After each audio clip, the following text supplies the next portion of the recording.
The rest of my team should be joining shortly. Okay. You're from Albert's club, right? You're from Lima.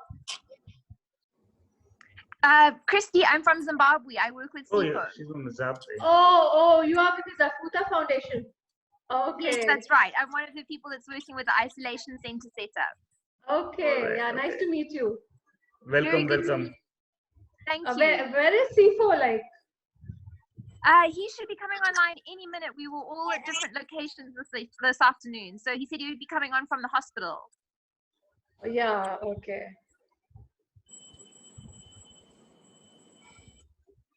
I've heard Zafuta Foundation is doing quite a bit with the limited resources you guys have got. We're trying. We're facing some big hurdles here. Zimbabwe is just not ready for this in any way. Not that anybody is, but we especially have been bad here. Yeah, we're doing what we can, I guess, the same as everybody else. How are you guys doing? I mean, you're way more in the middle of it than we are. We are coping up. I think we started with the lockdown quite early. Like as soon as we were hit, we started with the lockdown. So that helped us in curtailing the spread. And yesterday itself, we came to know that the lockdown has been extended again. So for another 15 days, we are under lockdown. So probably the lockdown is helping, but somehow the cases are still increasing. Yeah, we're having a crazy time. Our cases are testing positive, then testing negative. So we've gone from 40 down to 6. I mean, I just don't know what's going on here. No one knows, to be honest. We had a partial lifting of lockdown for Monday, and they're insisting on rapid result testing. And now that they have no organization for that. Anyway, we see what tomorrow brings. Yeah, I think the entire world is in this nonsense together. Agreed. But I believe Zimbabwe in itself, you guys, how are you coping up with the medical and other facilities? Hi, even she's from Zafuta. Hello. Hi, Daniel. Hi, Daniel. How are you? Namaste. Namaste. Fine, thank you. Namaste. Hi. Hello. How are you? Is this the screensaver behind you? It looks so good. I know. No. Behind me. Yes. Oh yeah. Kapil Gupta. Yeah. It's my house picture, so I'll just put it there. Hi. Hi everyone. Welcome, Sharaji. Thank you. Welcome to all. Thank you very much. I'm going to take one moment.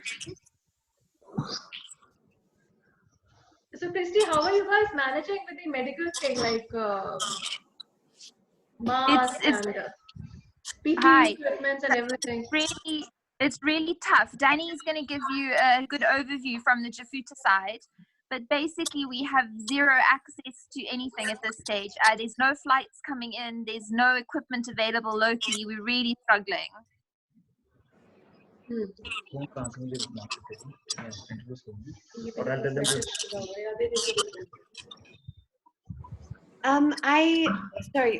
So I'm Danny from Jafuta Foundation. I prepared a very quick presentation for you with we'll just let few more members join us.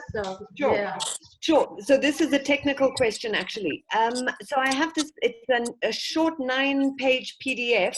I don't know if I can send it on Zoom or if I should send it on the WhatsApp group that we're all on, so that while we talk, if anyone is interested, they can click through it.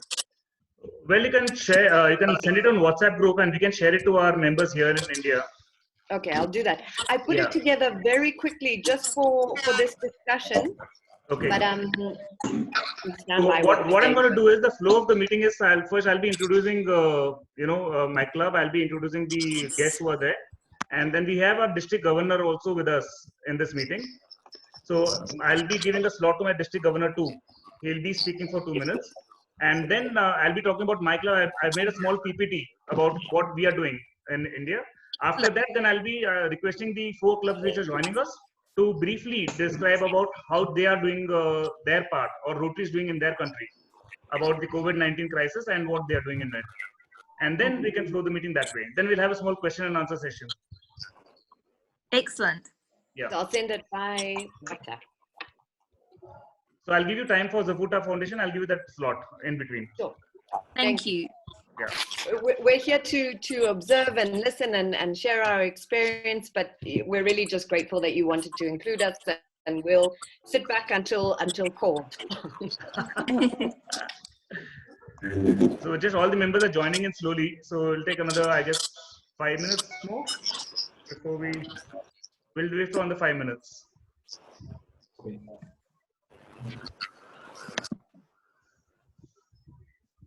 Eduardo, He's from Spain. okay. We'll ask them to introduce themselves. Hi, Francisco. Francisco, hi. Hello, everybody. Hi, Greetings from Francisco. Italy. How are you? Fine, thanks. That's great. And we have Eduardo San Martin. Good afternoon here, and good day, good night. I am Eduardo San Martin from Spain, Rotary Club of Majadahonda. Welcome, welcome, welcome. And Hi. welcome, Carlos. Hola, Hola. ¿cómo estás?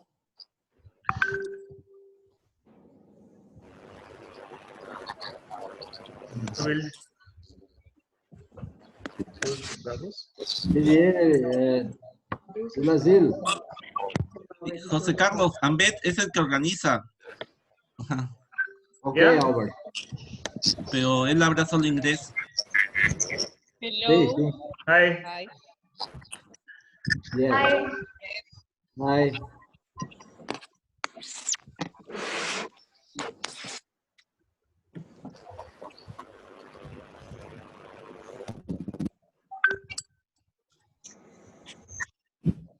So we have...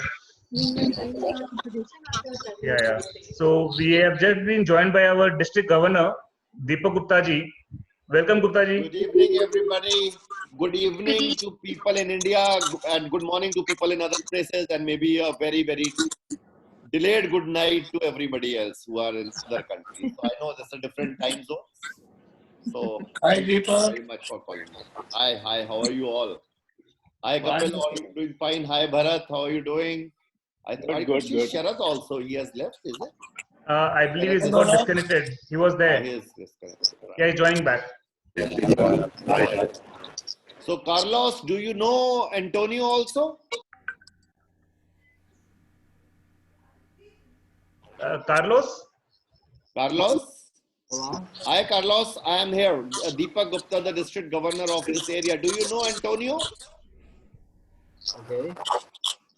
4560 Minas Gerais, Brazil. Oh, okay. Brazil. Okay.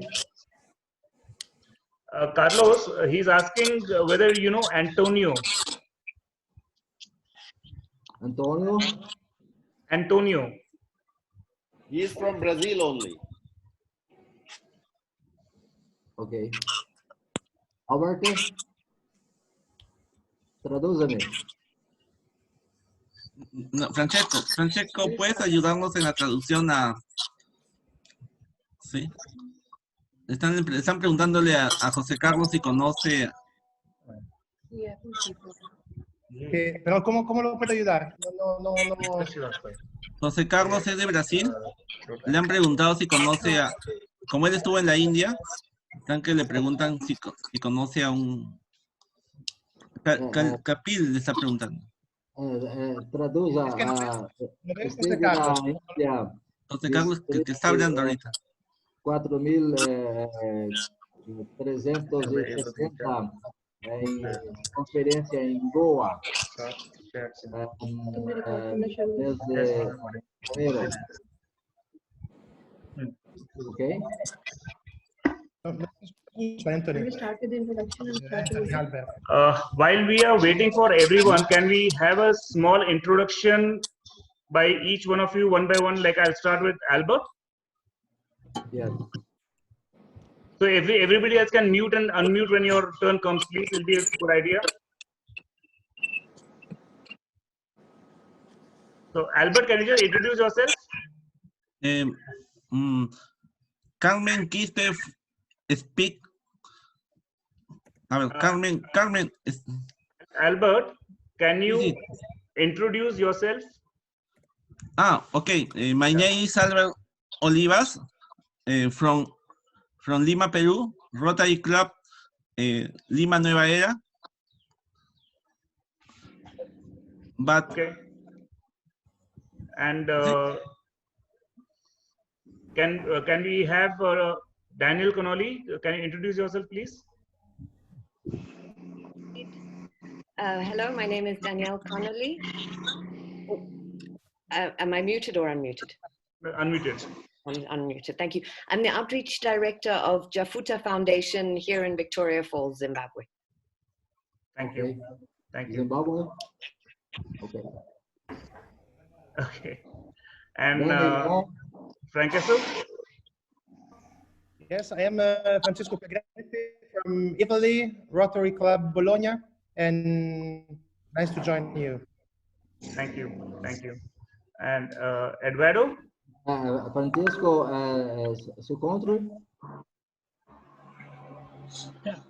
Eduardo San Martin from Spain, Majadahonda. This is very close to Madrid.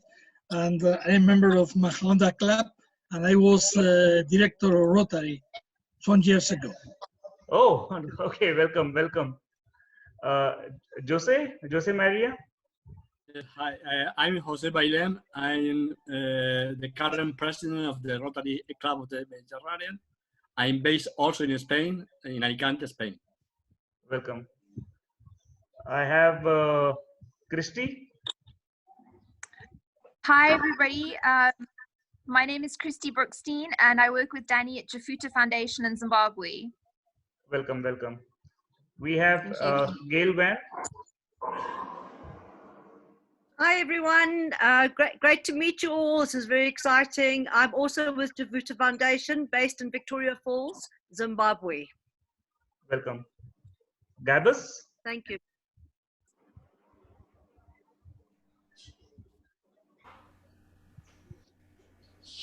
You'll have to unmute, Gabus. Hola. Yeah. Hello. My name is Gaby. Gaby Segarra. I'm from Lima, Peru. My Rotary Club is Lima Nueva Era. I am a communicator and so happy in the meeting. Welcome, welcome. Okay, we have Carmen. Hi, how are you? My name is Carmen. I'm from Lima, Peru. I'm a business manager and also belong to Rotary Club Lima Nueva Era with Albert, Gaby, and Danny, who is also in the meeting. So good morning, because here is early morning of the Saturday. We are really happy to be connected with you. Thank you. Welcome. We have Danny Leon. Hi, my name is Danny Leon from the Rotary Club Lima Nueva Era, Lima, Peru. I am electronic engineer. Nice to meet you all. Welcome, welcome. Okay, we have someone with the name Acer. The computer name is Acer. Could you please introduce yourself?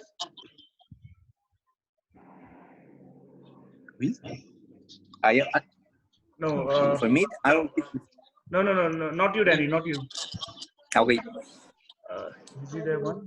Is it Sifo? Sifo is there? Hello, how are you? Yeah, hi Sifo. Can you? My name is Sifo from Zimbabwe. I am an environmental health officer and an honorary Rotarian for the Victoria Falls Club. Welcome, welcome. Okay, we have Tendai.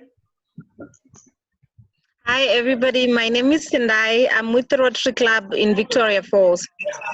Welcome, welcome. We have Lana.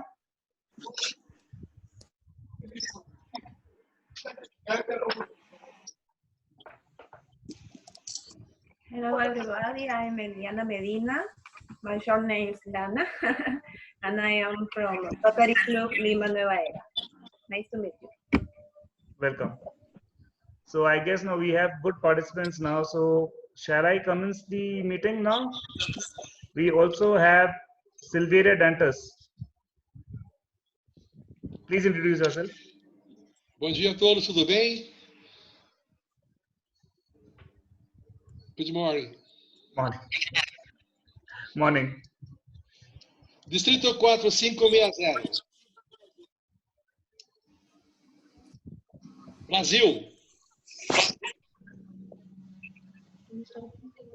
Yeah.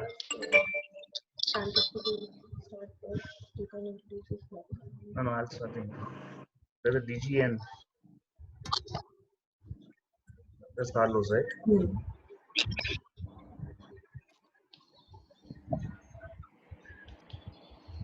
Okay, friends, I'll just start the meeting because let people join in the meanwhile, because I had given the time of 8 o'clock and it's already 8:09. So I guess we can start the meeting now. So thank you very much. We have a tradition in India when we do a regular meeting, there's always a caller which is put on the president.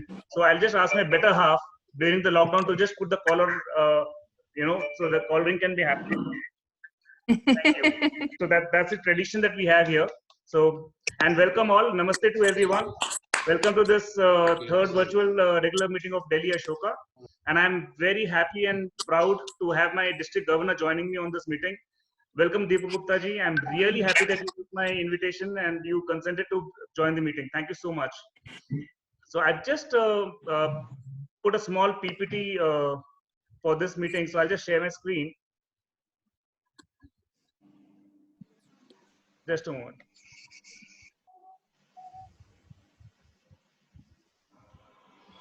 I hope everybody can see the screen.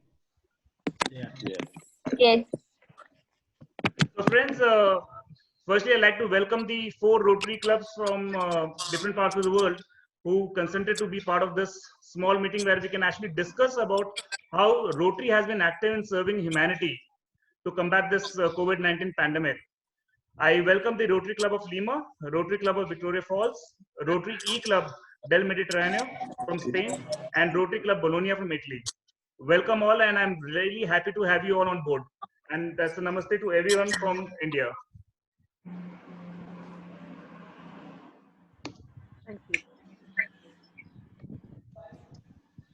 So friends, as we know that, the COVID has been affecting worldwide, but for India, the challenge has been much bigger, just because we are a population of almost 1.35 billion and we are densely populated, and mostly rural, middle and lower middle class is what we have in our population, which is there. And the government is burdened with a daunting task to provide food, shelter, safety kits, testing and treatment. That's a daunting task for the government to cover the entire population in this human to human transmission of COVID-19. The first good thing what our government did was that we went into an early lockdown. When I say early lockdown is that we had a complete lockdown of the country beginning from March 3rd week.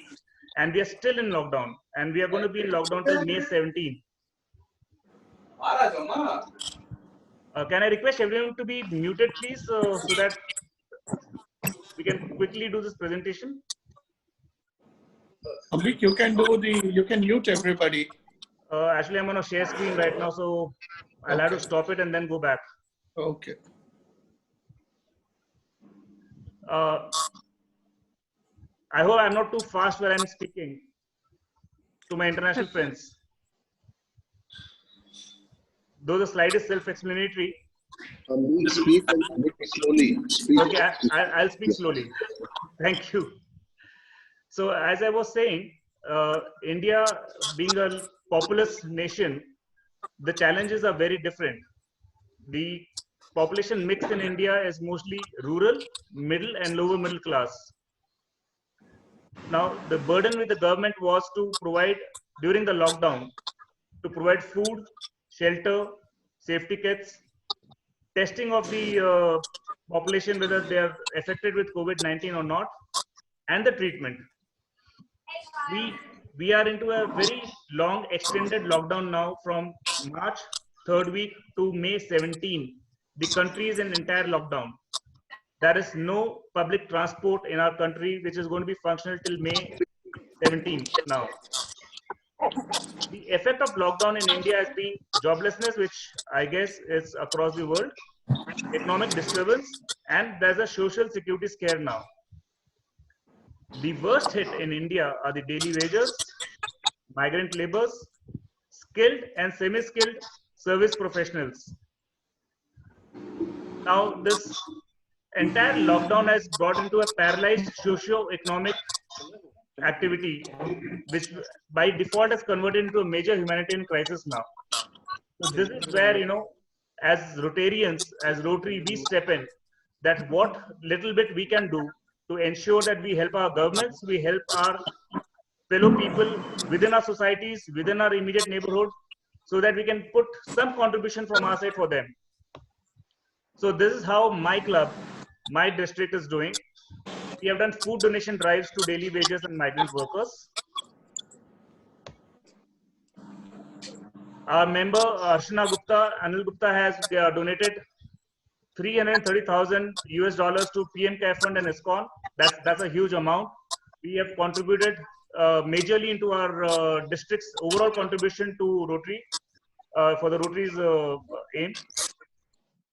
Then another member of ours, Manoj Lal, has donated 50,000 masks to National Center for Disease Control to be further distributed to the needy. And generosity has no name. There are various members who have contributed for the cause. We have overall contributed more than $586,000 members of my club.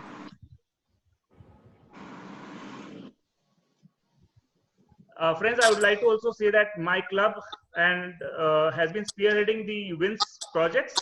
We are doing it in more than 35 schools with global grants, more than $250,000 already with us. Can I ask to mute, please? Somebody is unmuted. Kindly, everybody mute yourself so the echo won't be there. My club is really privileged to have given two governors to the district. We have two PDGs in my club, Sharad Jainji and Ramesh Agrawalji. So if I would like to show you, I can actually show you. So this is our district governor. You can see a red dot on the screen. He's already joined with us. He's in the meeting right now live. Deepak Gupta ji, he's a district governor for 3012. This is the RI incoming president for 21-22, Shekhar Mehta ji. And this is PDG Ramesh Agrawal ji, PDG Sharad Jain ji. Both are members of our club and we're very proud to have them. And they're doing great in different projects for the district and the club. So, these are the kind of washing stations that we have built in various schools. The children are trained how to wash the hands. This was prior to the COVID even coming into effect. Like we've been promoting washing schools for a long time. And these are the kind of toilets that we've been building in different schools.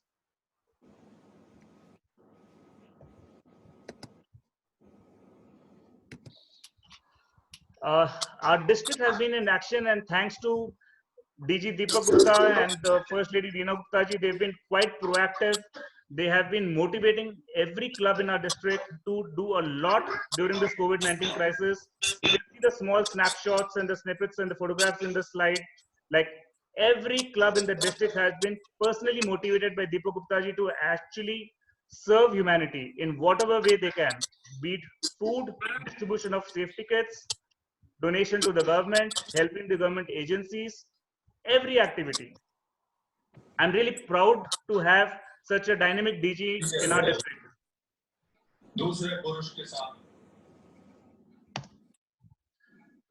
Friends, there's a road track club that we have sponsored. It's road track club of Ashoka Artisans, and they have been very proactive in doing a lot. The young members of the club, they've been distributing food, cooked food, raw food, and various other activities. These are the helping hands. They've used a self-help group to stitch masks and distribute the masks. They've tied up with McDonald's to distribute food to the needy. You can see this is the McDonald's outlet. This is the team Rotract, all young people, duly headed by Rotractor Shubhangi Verma and the new incoming president Himanshu Rajput. They've done a great job. And friends, as I earlier told you that we are very proud to give 2 district governors from a club.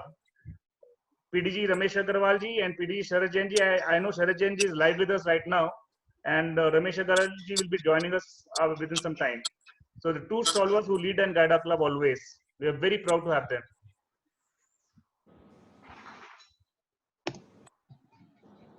That's my team, Ashoka. I couldn't accommodate all the photographs, but whatever maximum I could do.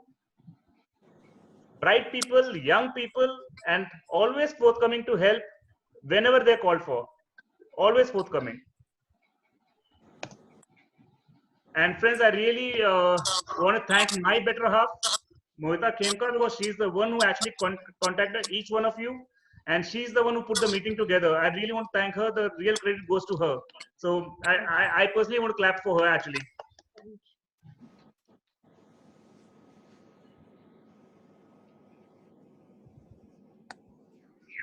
Okay. I would request my district governor, Deepak Gupta ji, to kindly address everyone here and motivate us further to do the best that we can do. Good evening from India. Good evening, everybody. And first of all, let me congratulate President Ambik, and also, although it's an official meeting, but I should not say, but I will still say President Mohita also, because Ambik today said that in our club we have 2 presidents today, that both of us are presidents because Mohita does the real work and I only take the name. So congratulations to both of you for the wonderful presentation you just made, which is, let me tell you, a world-class presentation. Thank you.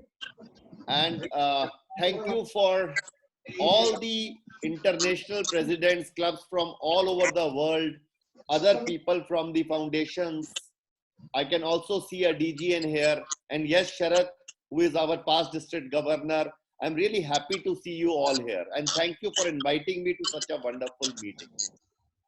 See, I always say in these Zoom meetings, COVID has given us a lot of problems, no doubt about it. This coronavirus is troubling us all. But let us see a beautiful silver lining which is there. Who had thought 2 months before this that there would be a Zoom meeting where everybody, people sitting in different parts of the world, would start meeting like this. So see, this is what COVID-19 has given us. It has really connected us with each other, which we would have never thought 2 months back. So let us thank COVID for at least one good thing which it has done to all of us. And I'm so happy to see all the beautiful faces here smiling, being happy and discussing about on a common platform, and all the Ashokans. See, this is what your club can really do, and we are really proud of your club of Ashoka. Not only for what all you mentioned, Ambik, just now, yes, but let me tell you, it has given us a name, not only in India, but in the whole world, for the kind of projects you do. And because of Rotary Club of Delhi Ashoka, we have been able to get the highest honors in the country as far as for the work you have done for COVID in these times. And I heard, Ambik, you were telling somebody we will give 2 minutes to the governor. The governor can speak on this meeting for 1 hour, but because you said 2 minutes, I would not like to take more than 2 minutes. But I would like to tell the presidents of other clubs who have joined us, and especially to the DG and Carlos.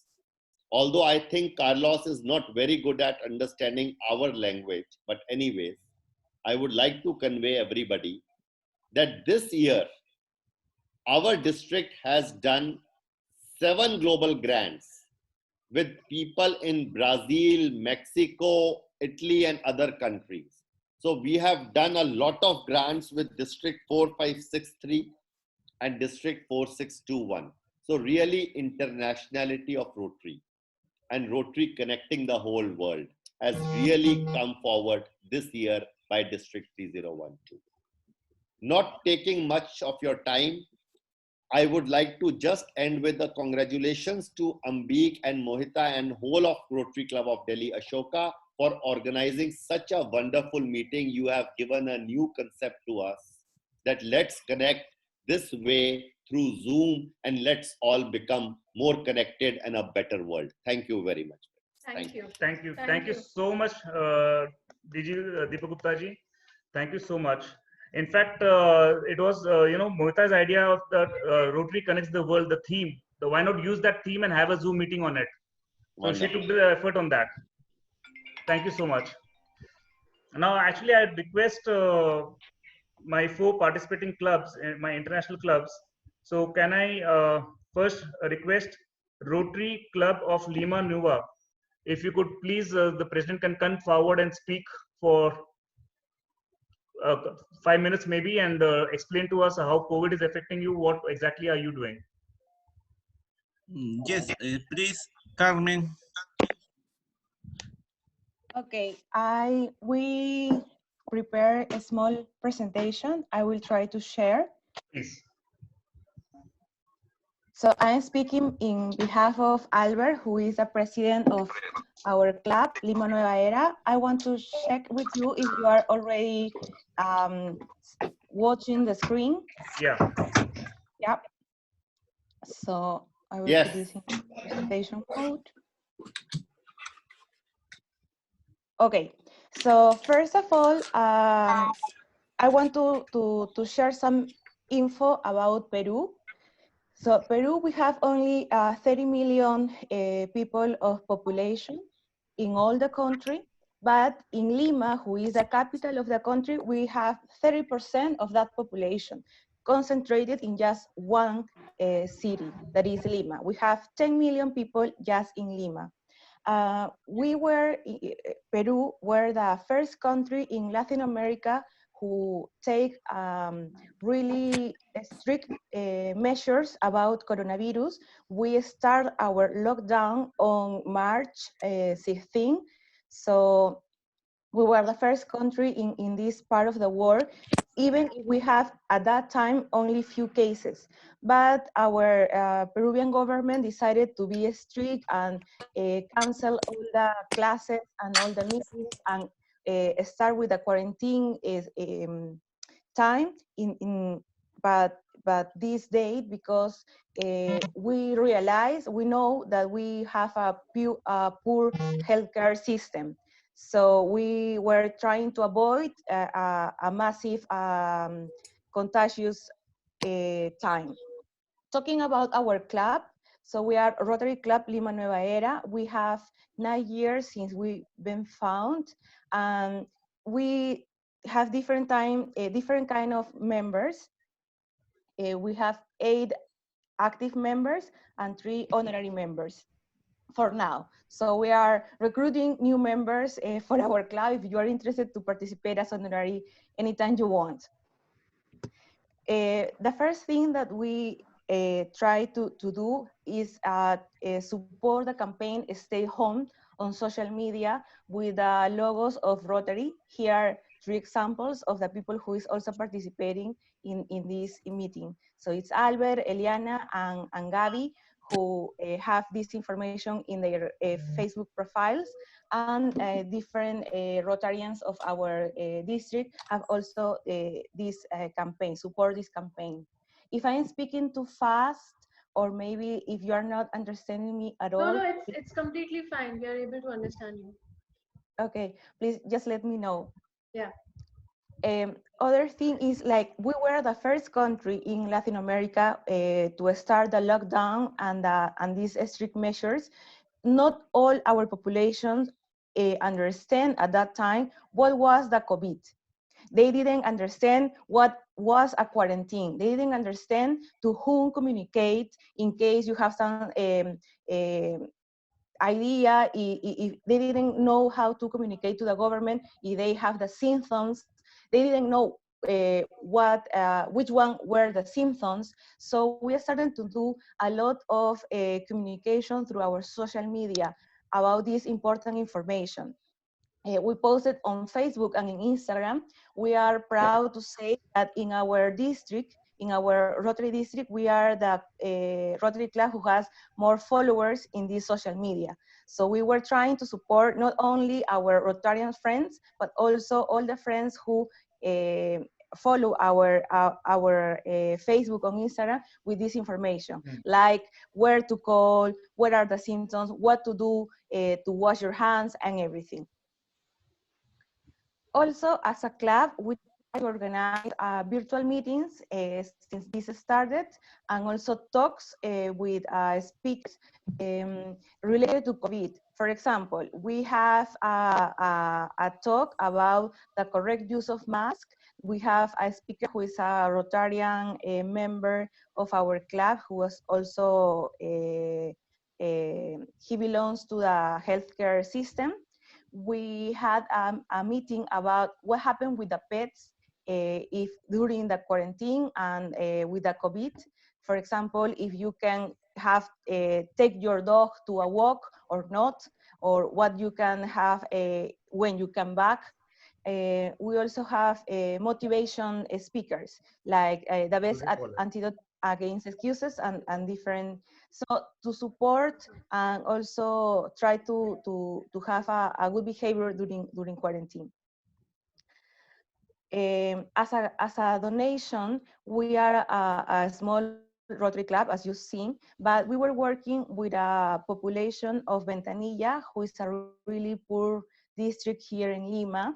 They have different difficulties in their situation, but we started working with them a few months ago. The project is Baseball and a Good Life. The idea of this project is support children who doesn't, I mean, we are trying to support children to take them out of the violence or of the gangs that they are exposed in these areas through the practice of baseball, and also sharing with them values and like to focus them that you can have a better life if you practice some sport and if you are a really good citizen.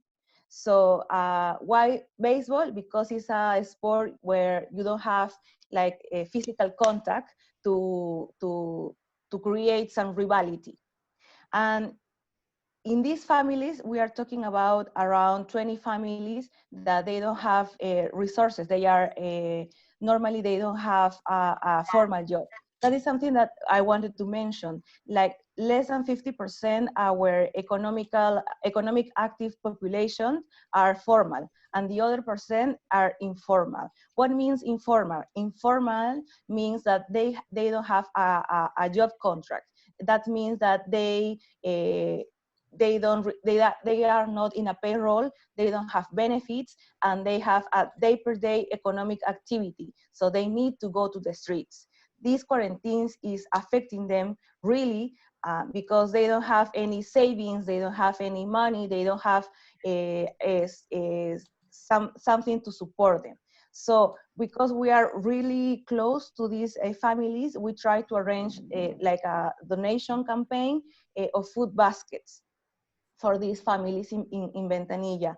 And we are really happy because in this basket, not only we include food or groceries, we also try to take care of their mental health with some games or some things to paint, because they don't have like a normal houses where they have different spaces. Normally they are confined in small rooms that they consider home.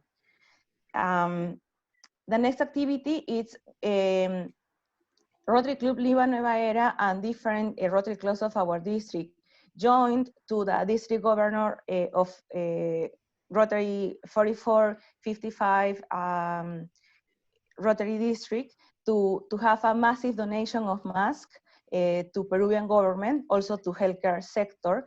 Until now, we purchased 7,200 masks that is going to be distributed this week to the health sector. That we are really proud because this is something that is we need to protect our healthcare people.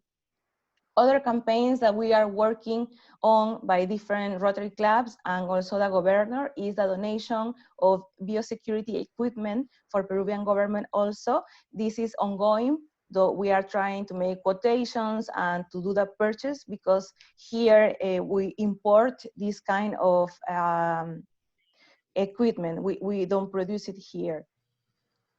Also, we are working in a donation of artificial respirators equipment. It's also ongoing. And our future goals, it's as a club, is a donation of a high purity oxygen tank to a local hospital. Also, a donation of one artificial respirator to a local hospital of small resources.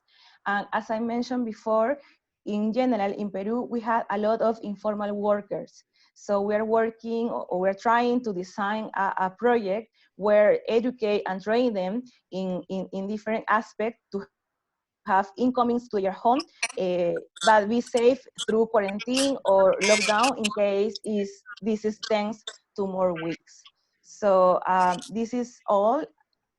Thank you all for your attention, and if you have any question, just let us know. Thank you, Albert, for connect us with this meeting and also to prepare the presentation. Thank you very much, Carmen. That was an excellent presentation. Thank you so much. Very nice, very nice. I don't So know we'll how have to stop here. Okay. We shall have a question and answer session maybe later on. We'll quickly go to our next club. Can I request Francesco from Rotary Club of Bologna, Italy, if you could kindly present something? Yes. Now I.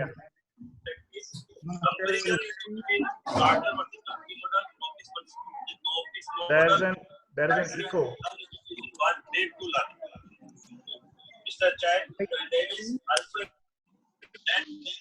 There's an echo which is happening.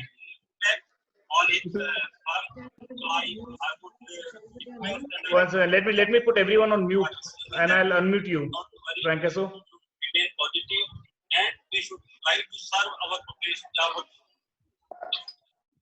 Okay, I'll just unmute you, Franco. So let me search for you and I'll unmute you. Okay, you're unmuted, Franco. Okay, can I speak? Okay, yeah. Yes, thank you. Greetings to all Rotarians and Rotaractors. I bring greetings from the governor, Angelo Andrizano, you see here, and the president of our club, Giovanni Battista Camerini. I am Francesco Pegreffi, and a big thank you to you, to Ambric, for having been organized such a really interesting meeting to share and connect people. So this is our two towers of Bologna. Just to have an idea where is placed our club, we are in the north of Italy. You see Italy here. We are in the north, in between Florence and Venice. This is the center, downtown Bologna, of our headquarters. So you know that Italy was the country worst hit by COVID-19. That's our great problem. The global pandemic is still active, threatening our health, safety, and our way of life. So to respond to the massive emergency of this pandemic, Rotary Club of Bologna with the district adopted strategies suggested by Mark Maloney, and working together and taking care of each other. And this is what we are doing now. So even if since the beginning, the pandemic put all us under lockdown. So imagine, you know how is lockdown? Lockdown is the impossibility to go out of your house, the impossibility to communicate. But even the lockdown is active, Rotary Club Bologna start a sort of connecting plan in our country. And this connecting plan by our governor and president was, I think, the most concrete action to face this problem. So we have done a district fund, the meaning that all the clubs put together some monies and gave to the hospital. The hospital make a list. So we have bought a lot of equipment, portable video laryngoscope, intubation materials, monitors for intensive care use, mechanical ventilators, 3 CPAP helmets, FFP2 and surgical masks donated along with sanitizers. Also, we are running project donating tablets to relatives of people affected by COVID-19 to put them in contact.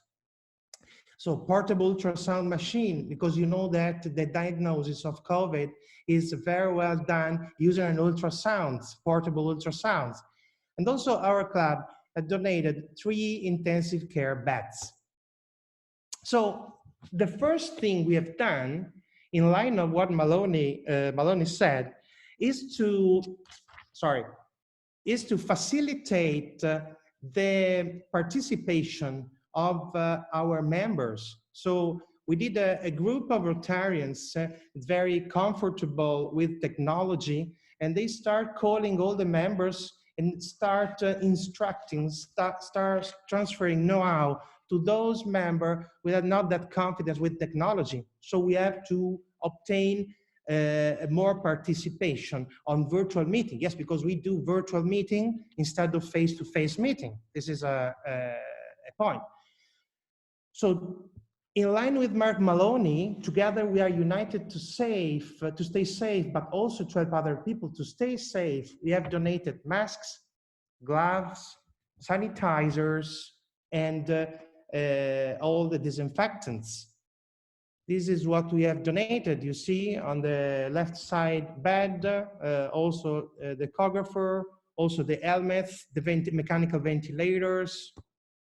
Okay, and this is a sort of summarizing what we have done with a lot of pictures. I don't want to show you every picture because I think that every picture is the same in the same country. I see, my point of view is that when I see the eyes behind a mask, could be Italianized, Indianized, Americanized, Peruvianized, Spanishized. So this is our governor that telling people that we are doing a lot of things in Ospedale Maggiore di Bologna and Ospedale Sant'Orsola.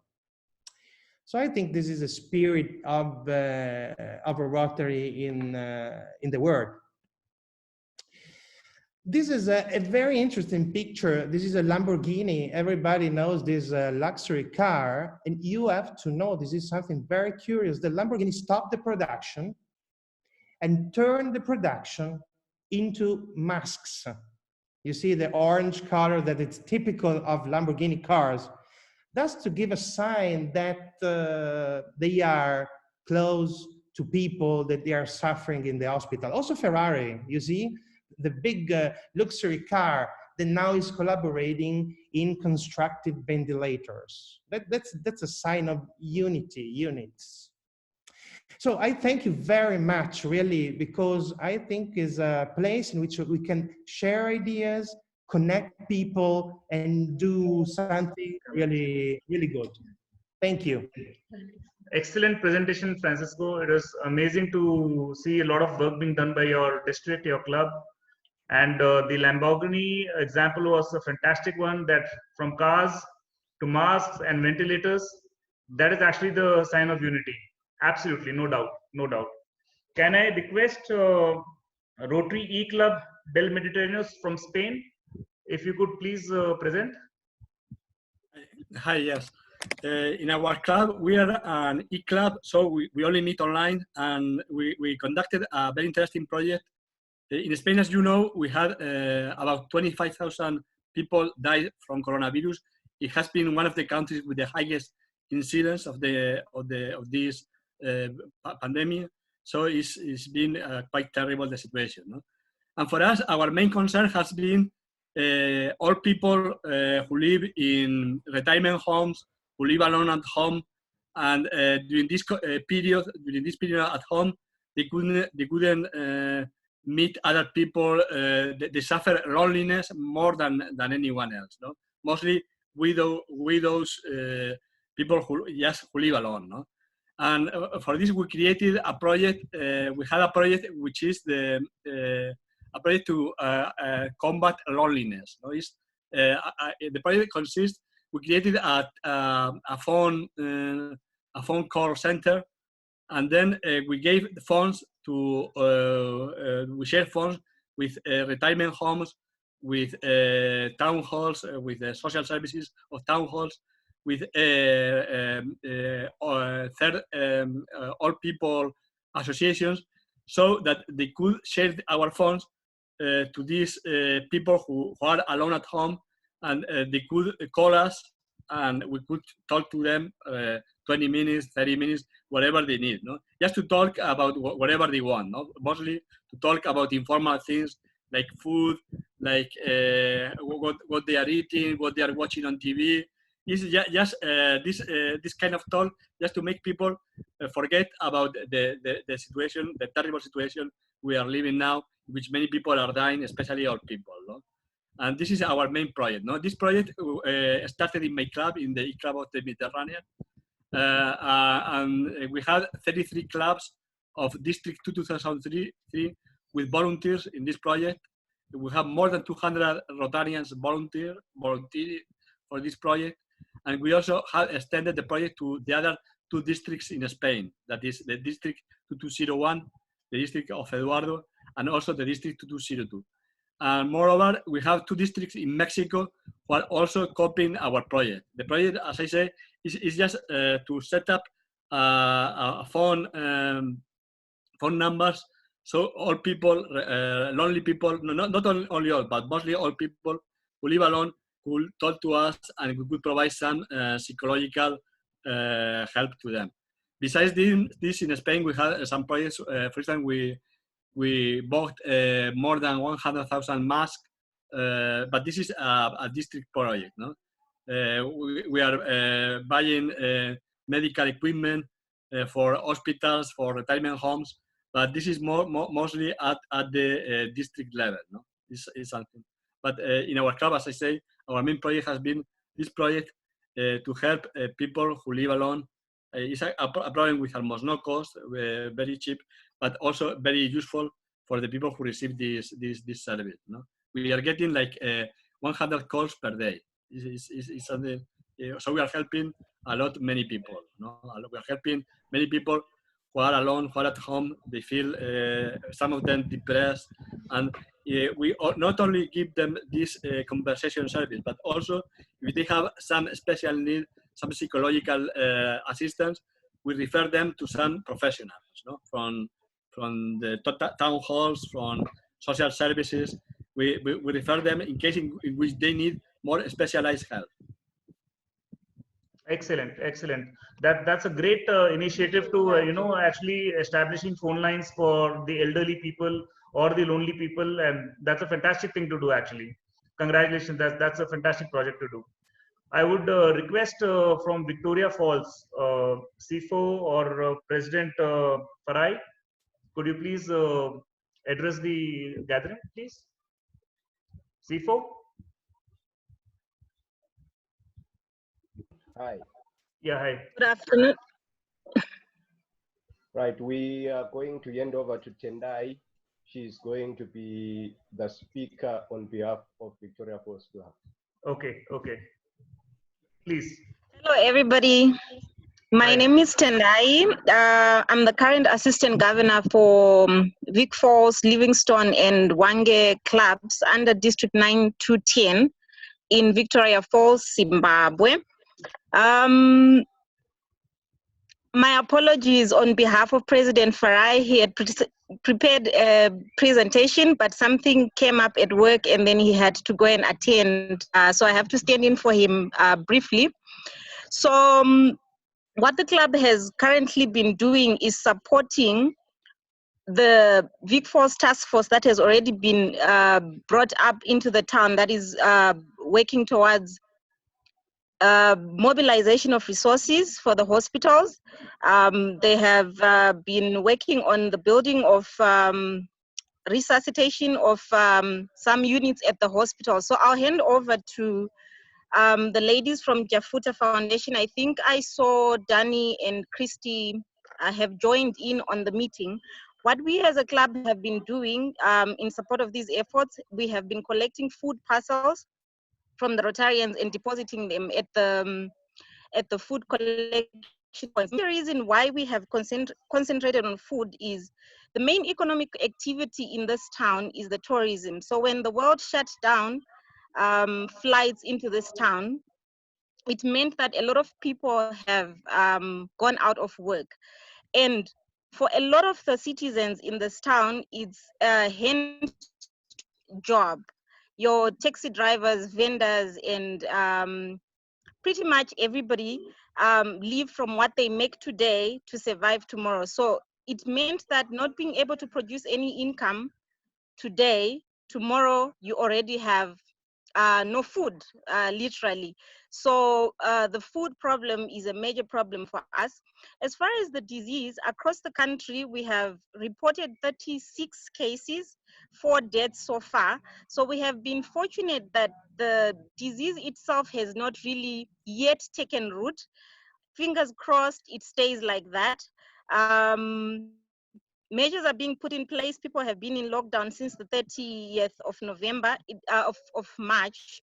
It keeps getting increased. We've just recently had an increase on the lockdown for the next 14 days, starting on Monday.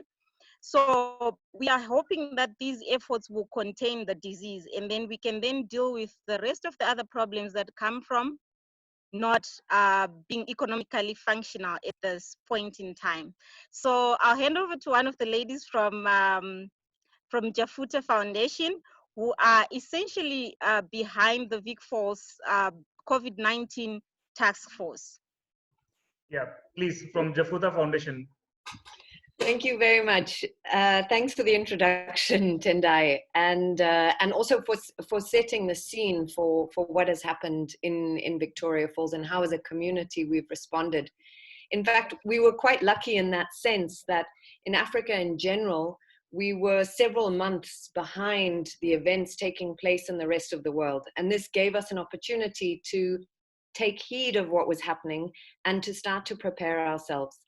So as an organization, I have a presentation, but I sent it on WhatsApp. I'm not totally clear. Let me try one thing to share my screen with you. No, that's not going to work. Anyway, you have it by WhatsApp if you want to look on that device as well. But as an organization, we've been based in the community since 2012. And really one of the first things that happened, so we're a nonprofit, and we always found that we had an important role to play in bringing together the private sector, the tourism, and the rural communities, as well as local government authorities and national parks and other agencies very involved with our work. We are focused on community, education, culture, and conservation.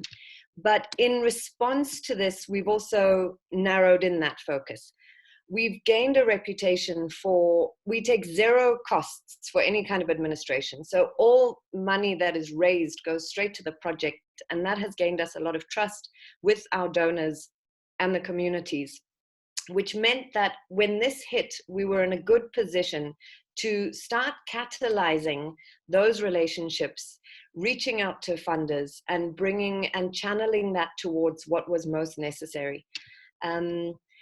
So we then, as Tendai said, we immediately started about 2 weeks before the lockdown. We called a wide meeting and established through that meeting by unanimous decision a local task force of volunteers who were just willing and wanting to support the structures who are mandated to deal with the national response plan. We immediately started trying to refurbish and provide medical facilities. So 2 isolation centers were found that could be refurbished. And then we started trying to procure personal protective gear, because this was very hard to come by in Africa. But as the rest of the world was responding, shortages have happened globally. And so now add to that the transport logistics of getting it to such a remote place. We were lucky to start early, but even so, we have very small supplies. So we've also, you know, as part of learning things in the beginning, ventilators were the big thing. Everyone wanted a ventilator, but evidence has shown that this may not be the best way forward. And so although we procured some through donations, we've also tried to focus on oxygen therapy. So for the medical centers, there's a few pictures there of our refurbishments. And then, as others have said, what was absolutely critical was community awareness. Social media was essential. So we started information groups on social media. On WhatsApp is very much used here, as well as Facebook, and a little bit Instagram, but not so much. And through that, we tried to make sure that everyone had correct information, because it needed to be factual. So that was the first push. And then with a focus on the rural areas, because in our district, there are 165,000 people approximately in Wangi district. It's larger than the size of Belgium, but it's very remote and underdeveloped. So the rural populations are a key concern for us, and how were they going to access information in languages that were suitable to them? So that was a first major drive, making sanitation available to the public. And so there's a picture there of what we call tippy taps. And these are a simple tap, which you use by pushing a lever with your foot, and then a bottle, a simple 5-liter bottle, pours, and you can wash your hands like that. So tippy taps were put in place while we were getting ready with the medical facilities. And as Tendai rightly pointed out, the food security situation is going to hit us very, very hard here, because of the entire population almost having become unemployed. And so, although this is too great a task for us to fundraise for, the first port of call was to the national and international agencies who are mandated to take care of food security. So reaching out to them, saying we have a big issue here. Also fundraising to get supplies, but the supplies that we can get from a population that is already so stressed is limited. So another aspect of that, which we really wanted to focus on, was a sustainable long-term strategy of us helping ourselves. So it was a food growing campaign. The idea was everyone start growing food. And if you have surplus, you feed first yourself and your family, and then your neighbors, and then the community at large. So it really goes from urban household farming techniques and tips. People are drying seeds, exchanging them, giving them for free in the supermarkets. That's the urban contingent. Then we managed to buy seed, which we are putting into professional nurseries so that at least they are guaranteed a better chance of success.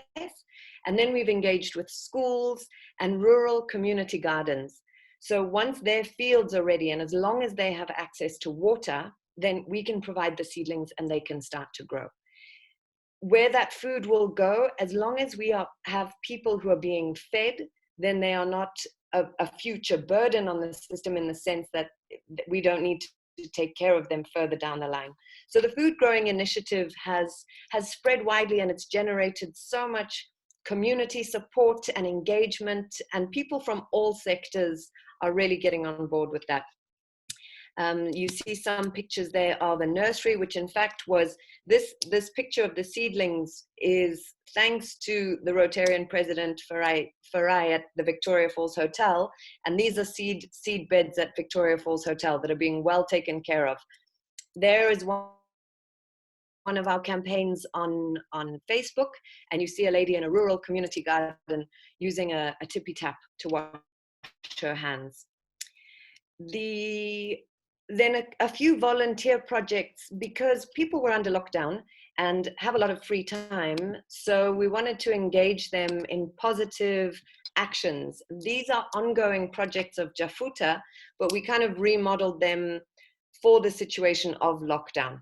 So a team of volunteers has already made about 2,000 masks. Victoria Falls Hotel has also made masks, and these were distributed immediately to police, army, health workers, immigration, and vegetable vendors who are still going to the markets. The other big volunteer project is we started getting these people being Zimbabwean citizens being deported from other countries and coming home, often destitute with nothing but the clothes on their back. And they go into compulsory quarantine for 21 days. And so for those women, we wanted to make sure that they had provision of sanitary wear. So we have volunteers who now work from home to prepare these packs. And you can see some pictures of that as well. So there are a number of projects and initiatives that have been generated by the community to support each other, support ourselves, so that we are not dependent always on outside assistance. But there are many areas that are beyond our funds and our reach, and those really, the things we're most worried about are provision of protective gear for frontline health workers. We realized that we would only have enough for a few days if the situation really erupted. We have about 500 PPE suits currently, which we've had to fight tooth, nail, and claw to get, but obviously they will go so quickly, and so we're looking for more for that. It's difficult as well because we are so remote. Testing is not possible in our area. The nearest place that testing can happen is in Bulawayo, which is 450 kilometers away. And with fuel being such a shortage, it's difficult to get the tests done rapidly. Maybe Sipo can tell us how many tests have been done in this district. Well, yeah, but it's very, very, very few. So the testing that's happening is so minimal, which does not give us a good picture of where we are at in this fight. So we've taken maximum advantage of this time in order to prepare ourselves. And the estimates are that by the end of May, we will start to see a big jump in cases. They say by the end of May, maybe we'll be at 1,000, and then 2 weeks later, up to 10. So far, keeping people focused on the lockdown and why it's necessary is something of a challenge. But the social media has really helped. We also provided a hotline to the hospital so that people who feared they had COVID symptoms could call into the hotline, and then the medical professionals could roll out what they needed to do with the rapid testing and then later full testing. The isolation centers are now, one is ready. So if there was a case, we have 2 high care units there with oxygen therapy and a portable ventilator. And hopefully with 6 ICU beds at the hospital that will be ready if we manage to finish getting the oxygen in place and the other changes that they need. Christy is really the one who has become a hero in terms of understanding the medical needs of this situation. She's done an enormous amount of research. So you could hear more from her on that. But as a community, I want to say to echo the Delia Ashoka's president's opening remark, there are wonderful things that have come out of this. And the sense of community in Victoria Falls has exploded to include absolutely everyone. We know that this is a fight for our survival as a town, not as individuals. So everything that we are doing is for free public access. It's not a question of private hospitals or private care. This is for everyone. Thank you. Thank you very much. That was very nice. Christy, would you like to say something on this?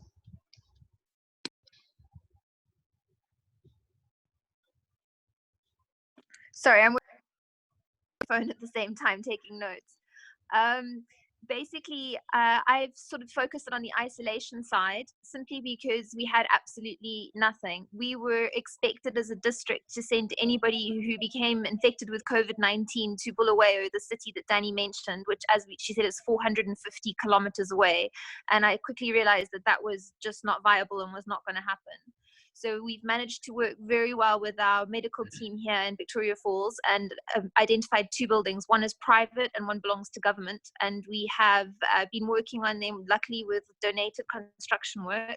And we've managed to equip them to be ready to take patients. The one, as we said, is fully functional. It has 10 beds in total, but we can double those beds quite easily if the need comes. And we've put up tents outside to deal with the overflow. The next one will have 10 beds as well. And then we are about a week of having 6 beds ready in our ICU, which is the only area that has piped oxygen. Everything else will be bottled oxygen. At this case, if somebody does go onto a ventilator, we'll have to send them to Bulawayo by road. So it will be a fuel issue for that as well. I'd just like to particularly mention our medical team in Victoria Falls because they are one of the only medical teams in the country that has not gone on strike due to lack of personal protective equipment. We're seeing people from all over the country currently coming in to have babies, etc., because we are the only medical team. Sorry, I do talk fast. We are the only medical team still functioning really in Zimbabwe. A lot of people have gone on strike. And in fact, the Association of Doctors has sued the government for more personal protective gear. They've been dealing with COVID-19 patients with absolutely nothing. So the Jack Ma donations have come in, but they're trickling out very slowly, especially to smaller areas such as ours. So yeah, that's very important that we've managed to develop this relationship with the medical team and Sipo through that, who I think can give you input now from his side. Thank you. Excellent talk by Daniel, telling about what's actually happening with the Victoria Falls and the distant medical facility, which is a major drawback for testing as well as for treatment. I don't know why it's not being shared anywhere in the news. They are highlighting countries like, USA and Italy. But it's really sad that countries like Zimbabwe, it's nowhere in the news. I mean, I'm quite shaken hearing what you guys have shared. Okay, now I'd like to open the forum for any questions that anybody would like to ask, and then I can direct, and you can direct the question to anybody from whom you'd like to ask, and I would request that one by one we can have a small Q&A. If somebody has a question from any of the participating clubs, or vice versa. Yeah, Daniel. Thanks. We had a few questions for members of different clubs. Yeah. From the Indian clubs, we really wanted to know, considering the high density of your urban populations, how have you managed the self-isolation?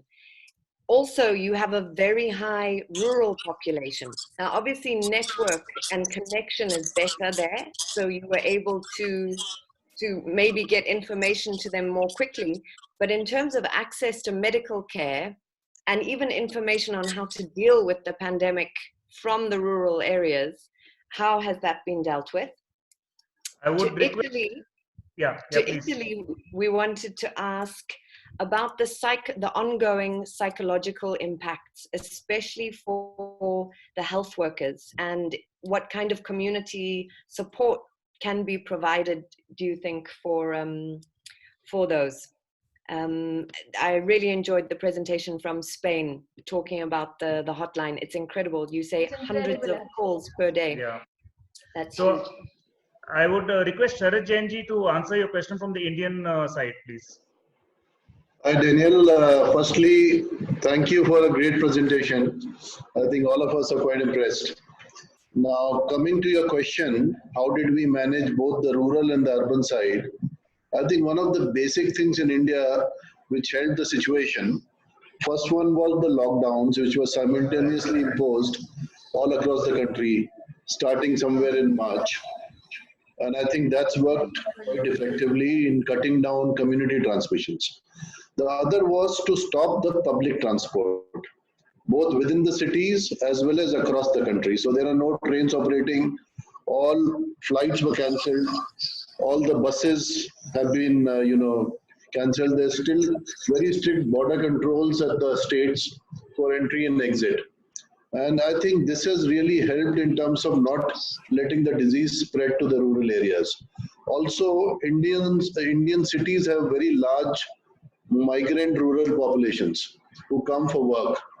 And government has been quite successful in holding them back in the cities and not letting them go back home. So I think these are the few points I'd like to mention. And does that answer your question, or you need something else?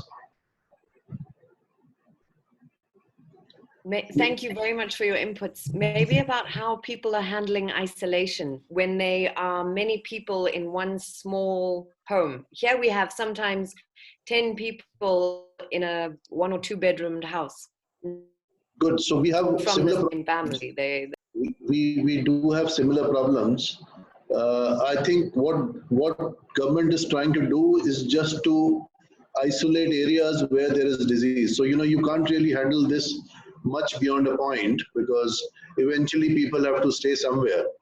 So what is happening is government is trying to create containment zones. So if there is a case, they are trying to control the whole community and ensure that it doesn't spread beyond the community.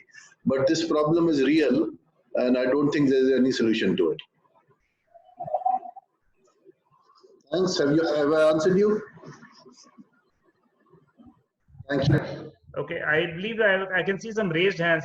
Joanne, I believe you raised your hand. Can you unmute yourself, Joanne? Yeah, please. Very good morning here. Good afternoon. It's a glad opportunity to hear you, Francesco Begrefi, a very good presentation, and other friends. I want to give the thanks to Ambik, Kimka from Rotary Club. I'm Juan Guillermo Quintero from Caracas, Venezuela, and district 4370. And we don't have right now our presentation that is very important to give you the vision of the COVID-19 in our country. I promise that I go to prepare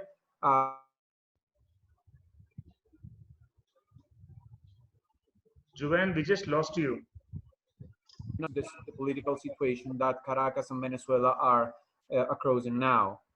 And it's different. We don't have gasoline, but we don't have oil, but we have the Rotarians, and we are trying to help in the communities. I need to say goodbye to everyone, because just in a few minutes, we go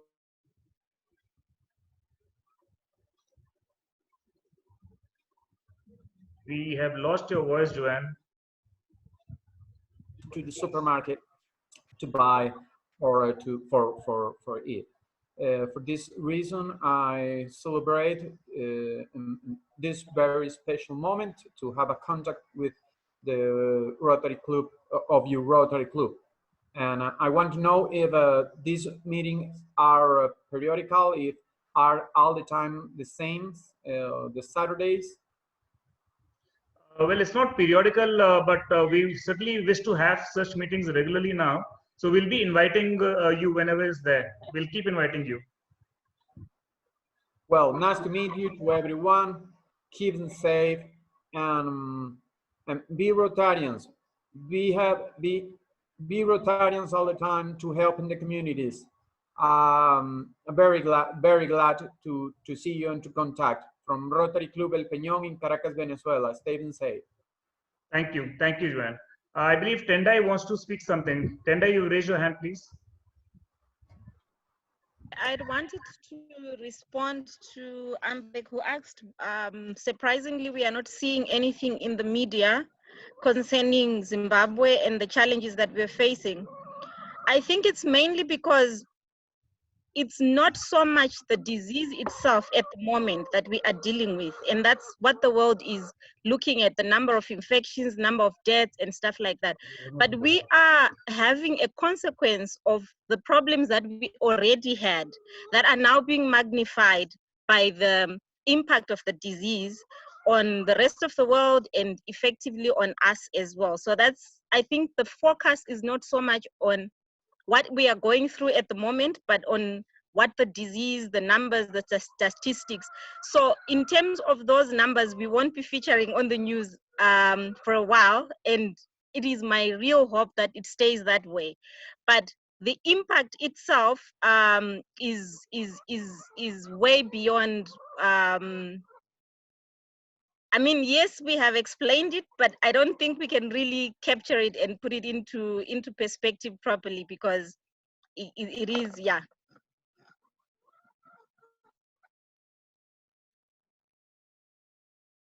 Sorry, I was on mute. I'm saying you're right. The impact is much larger than we can think of or put words to it.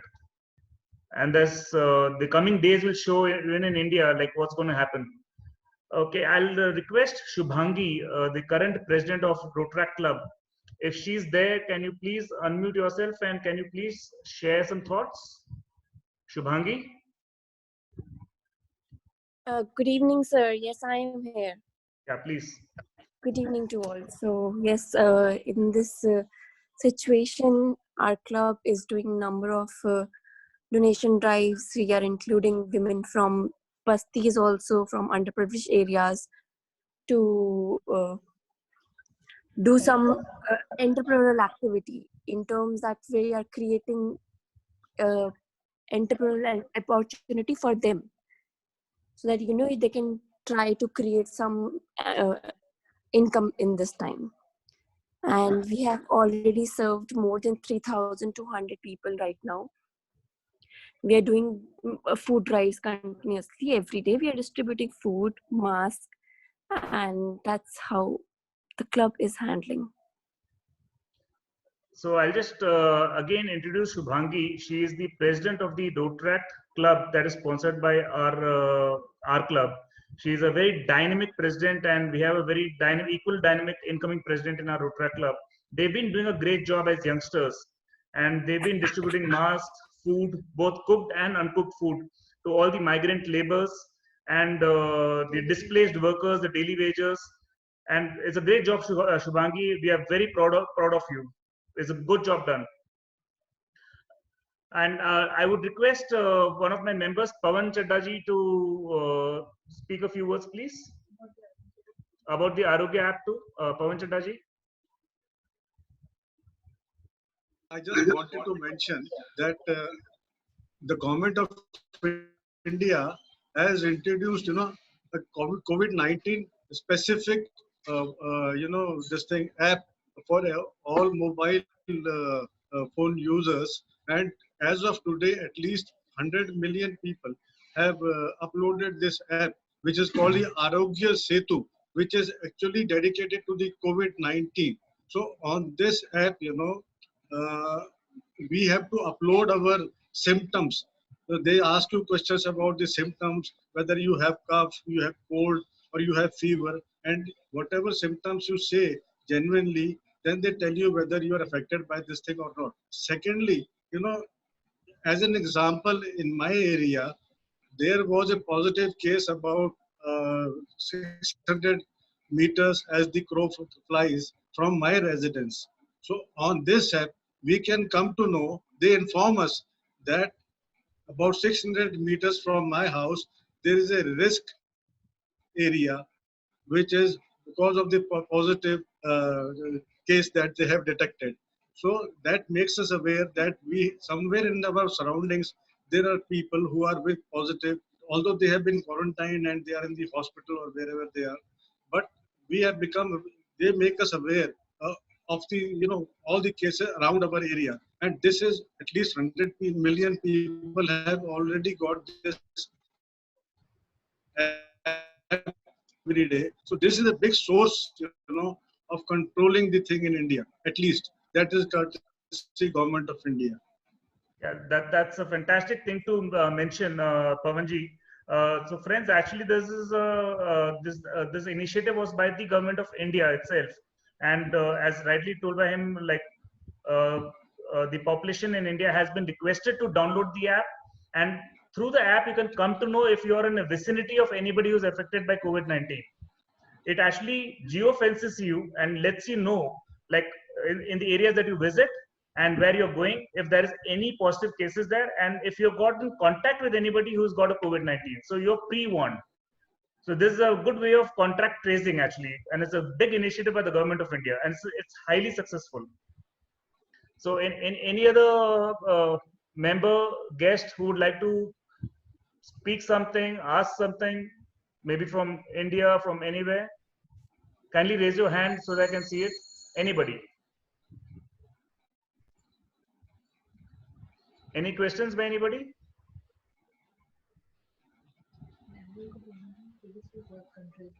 I guess there are no questions, but I'm really happy with the participation of my international friends and my own club members. I'm really grateful to you all. So I think it's in any case the meeting time is we have extended our meeting time from 8 to 9 to 9:30 now. So thank you, friends. It's my pleasure to host you. We'll remain in touch. We'll exchange notes and let's see how we can collaborate in future. And it'll be my pleasure to even join your meeting sometimes if whenever you have it. Thank you so much. Thank you so much. Thank you. Thank you. Thank you very much. Thank you. Thank you. Thank you. Bye-bye. Thank you. Bye.